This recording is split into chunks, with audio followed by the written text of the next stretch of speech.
Now, Bob McEwen, former Republican congressman of Ohio and House Intelligence Committee member. Let's talk more about this case. And good morning to you, sir. Appreciate you coming on the program. Do Republicans see an opportunity here politically, given this is such a sensitive matter, as Joe was laying out? Well, first of all, I think Joe did a marvelous job of describing the entire situation. My addition to that would be that I think all of us feel that this is a tragedy.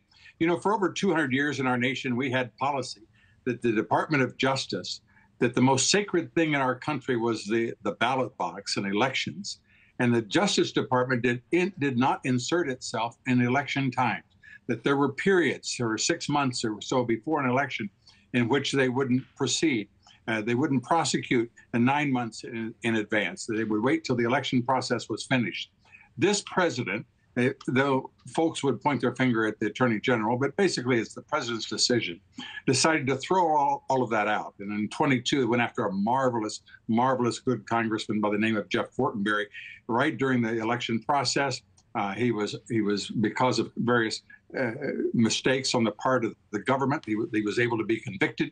That was then overturned and thrown out. But in the meantime, he respectfully resigned after he was convicted, and then lost his seat. And then in 2023, the case was revealed to have great improper activity by the Department of Justice.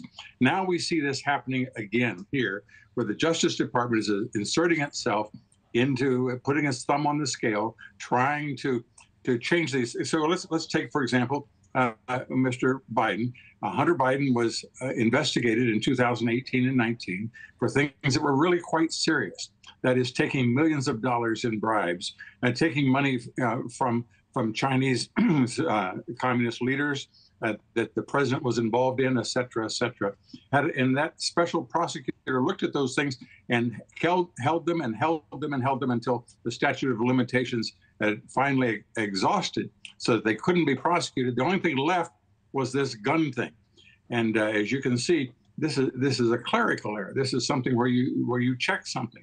And the idea that here we are 150 days before an election in which we're going after the president's son, but the alternative is what has prompted all of this is the fact that it's chosen to, the government has chosen to insert itself in such a manner that now, having done all the things that it did with Donald Trump, having made a, quote, clerical error, nobody said when he called his expenditure to his attorney, he called it a legal expense. No one's said what it should be other than a legal expense.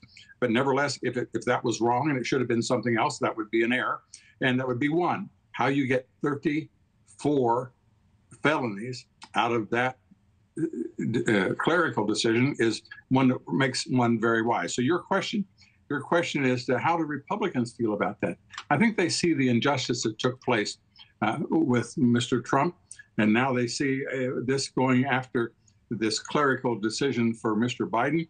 I think all of us, this country, would be much better served if the Justice Department were going after the criminals that are shutting down our big stores by coming in and stealing things at will, shutting down our border. Over 300 fire hydrants have been stolen as these people come across the border and rip up the fire hydrants in Southern California and sell them for the metal. The country is in a state of chaos because of the collapse of the enforcement of the rule of law instead of playing these political games. So in answer to your question, I don't see that. Certainly no Republican takes pride in the distress that's going on here.